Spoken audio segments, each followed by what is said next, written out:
Kita sampai pada hikmah pada halaman 106 baris keempat dari bawah ya. Tadi sudah saya share juga di grup WA kita, sehingga kalau mau baca ada gambar kitabnya. Bismillahirrahmanirrahim. Qala saya Ibnu Athaillah Sakandari radhiyallahu an, idza waqa'a minka dzambun, tatkala terjadi kepadamu sebuah dosa, fala yakun sababan liyaksika, fala yakun maka janganlah hal tersebut sababan menjadi sebab liyaksika putus asamu, min khusulil istiqomah untuk menghasilkan istiqomah ma'arabbika beserta Tuhanmu. Faqad yakunu dzalika akhira dzambin, faqad yakunu karena kadang-kadang terjadinya dosa itu adalah akhir dzambin, dosa terakhir, kudiro yang ditakdirkan alaika untukmu. Jadi tatkala kita itu terkena atau tertimpa atau khilaf melakukan dosa, maka janganlah putus asa sebab dosa itu, yang mana dengan putus asa bisa menyebabkan seseorang istiqomahnya menjadi hilang. Nah, nanti akan dijelaskan oleh Syekh Ibnu Abbad ya, dosa yang seperti apa sih. Jadi kalau kita perhatikan dari hikmah ini sebetulnya ada garis besar kitab Al-Hikam itu, garis besarnya adalah mempersepsi semua hal itu sebagai titik untuk melanjutkan perjalanan menuju Allah. Apapun yang terjadi, Al-Hikam itu, Syekh Ibnu Athaillah dalam Al-Hikamnya pasti mengambil hikmahnya. Itu mirip-mirip dengan kalau orang Jawa itu untungnya itu mau ketabrak truk aja padahal ya sudah jatuh, untungnya ora parah kayak gitu, mesti yang diambil adalah untungnya. Nah begitu juga Al-Hikam itu mempersepsi segala sesuatu itu adalah menjadi pendorong, menjadi titik awal untuk selalu berangkat atau selalu menuju Allah Subhanahu wa Ta'ala, selalu seperti itu. Termasuk kalau seseorang khilaf melakukan dosa, maka di sini dimotivasi oleh hikmah ini bahwasannya bisa jadi dosa itu adalah dosa yang terakhir, jangan sampai menjadi pemicu untuk apa ya?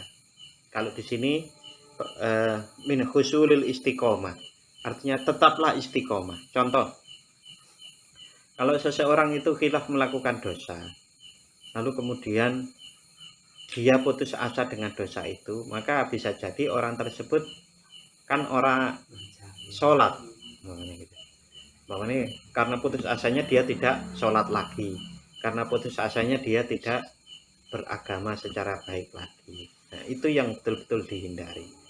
Bahkan di sini motivasinya sampai dibilang seperti ini, bahwasanya bisa jadi kekhilafanmu, dosa yang terjadi pada dirimu itu adalah dosa yang terakhir.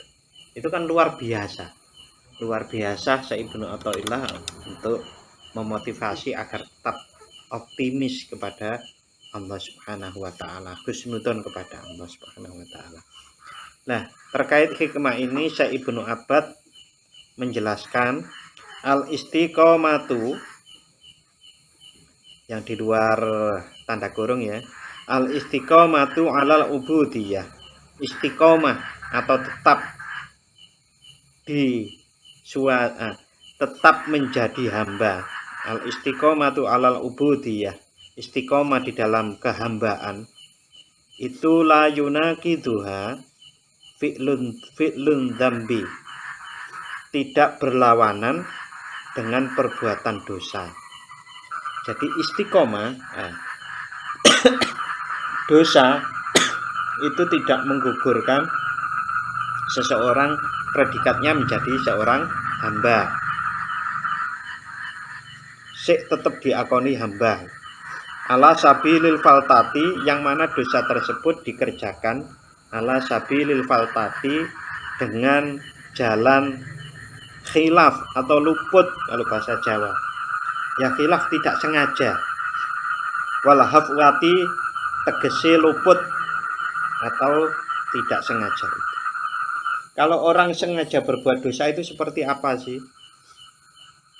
Contoh, sejak muda latihan bela diri. Nyapa?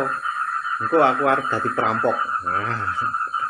Dari preman. Lah itu kan sengaja. Sejak awal sengaja untuk melanggar perintah Allah. Nah, mengapa kok sekarang belajar ilmu ekonomi? Saya mau ngatur judi. Saya akan buka di pulau tertentu. Nah, itu kan sengaja. Bukan faltah atau hafwah. Kalau falta atau hafwa ini adalah luput atau khilaf itu tadi. Idza jara al-qadru alaihi bidzalik. Idza jara tatkala berlangsung al-qadru alaihi, takdir seperti itu kepada seorang hamba. Bidzalik, dengan seperti itu tadi, melakukan dosa dengan kekhilafan, bukan dengan disengaja, apalagi menantang. Wa innama yunaqiduha al-israru, sesungguhnya itu bertentangan dengan wa innama yunaqiduha, dan sesungguhnya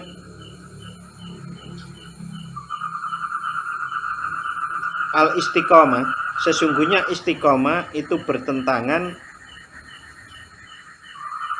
al-israru, dengan dosa yang terus-menerus alaihi, di hamba tersebut.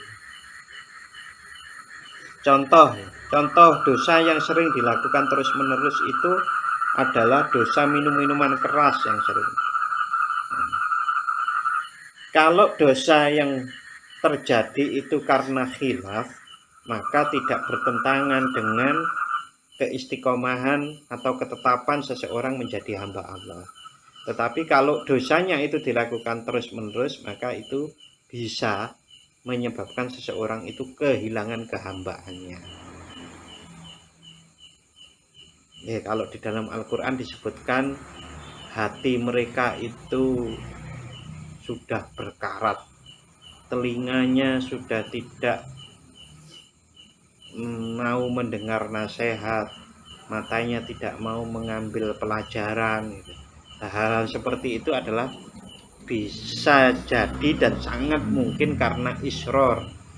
Isror itu adalah kejelekan yang dilakukan terus-menerus. Di dalam kitab Wasiatul Mustafa, ingat saya itu ada begini.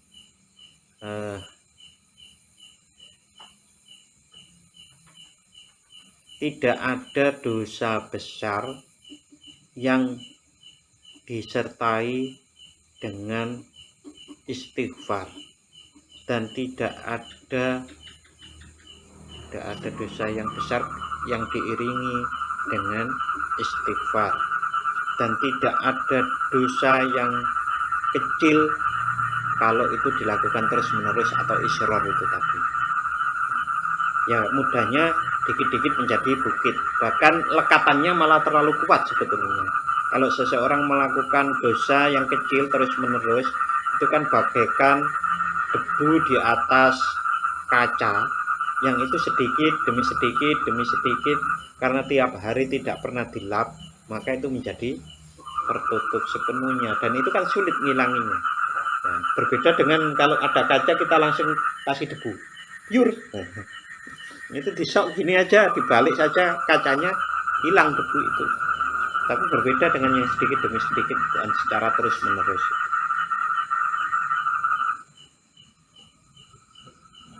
Fa idza waqa'a minal 'abdi dzambun, maka tatkala terjadi kepada seorang hamba sebuah dosa, fayam bagi lahu ayyubadira, maka seharusnya hamba tersebut bersegera ilat taubati, kepada taubat, minhu, dari dosa. Maka para alim, para ulama itu dengan berpedoman tidak ada dosa besar yang disertai istighfar terus menerus. Itu kan kita diajari habis sholat itu selalu membaca istighfar. Terus bahkan ya yang paling bagus itu kalau kita mencontoh meneladani Rasulullah itu tiap hari tidak kurang dari 70 itu selalu membaca istighfar dan bertaubat. Astaghfirullahaladzim alladzi la ilaha illa huwal hayyul qayyum wa atubu ilaih. Istighfar dan bertaubat. Fala yai asa bisa babi wuku'ihi fihi. Fala yai asu dan hendaklah hamba tersebut tidak putus asa bisa babi wuku'ihi fihi, dengan sebab terjadinya dosa kepada hamba tersebut. Minal istiqomati ma'ar rabbihi, beserta tetap istiqomah beserta Tuhannya atau beserta Allah. Tetaplah, kalau seseorang itu merasa melakukan dosa dan merasa tetap menjadi hamba, pasti dia menyesal dan dia minta ampun. Berbeda sekali kalau seseorang itu yang memang yang tidak istiqomah menghamba kepada Allah, maka bahkan bisa jadi ya dosa yang kecil saja itu menyebabkan dia hengkang dari kehambaannya. Wa yara annahu taradahu wa ab'adahu. Wa yara ini wala yaro, kalau tadi kan wala yai asu, wala yaro, dan janganlah hamba tersebut menganggap, menilai, melihat annahu, sesungguhnya Allah taradahu, mengusirnya, wa ab'adahu, dan menjauhkannya, ru'yatan, dengan anggapan, tujibulahu, yang menyebabkan bagi hamba tersebut al-kunuto, yaitu putus asa, min rahmatillah ta'ala, dari rahmatnya Allah ta'ala. Ini kan ada ayat yang sangat terkenal ya, ayat yang sangat terkenal, wala yai asu min rauhillah ya, wala yai asu min rauhillah, dan janganlah berputus asa dari rahmat Allah Subhanahu wa ta'ala. Wal ya'sa,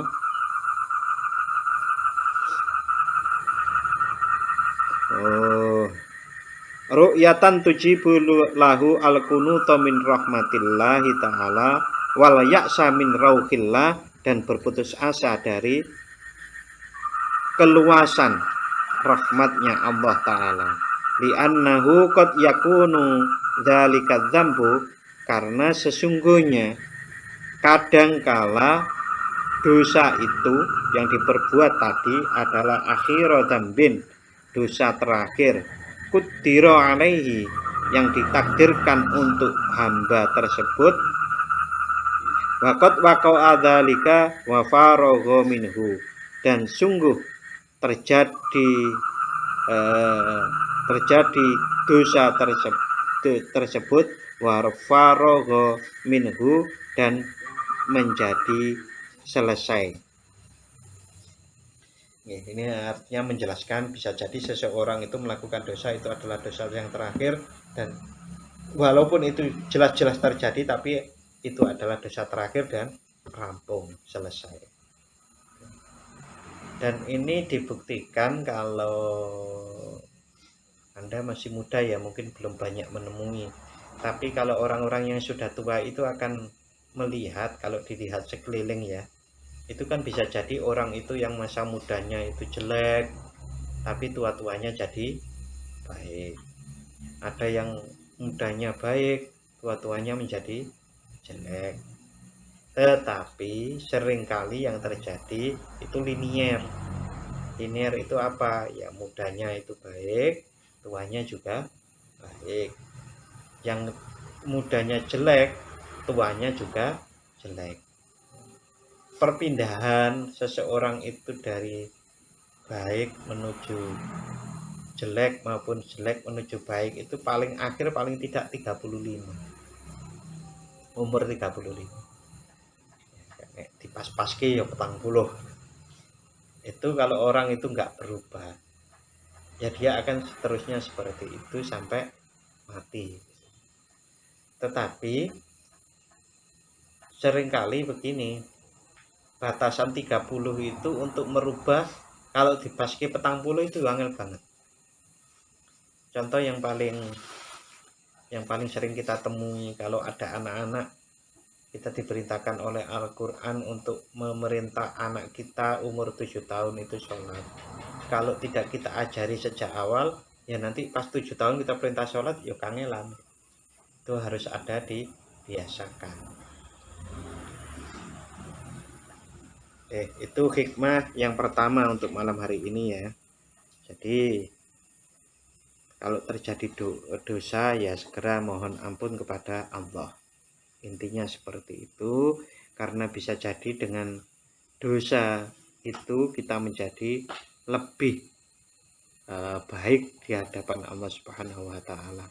Tergantung bagaimana kelanjutannya.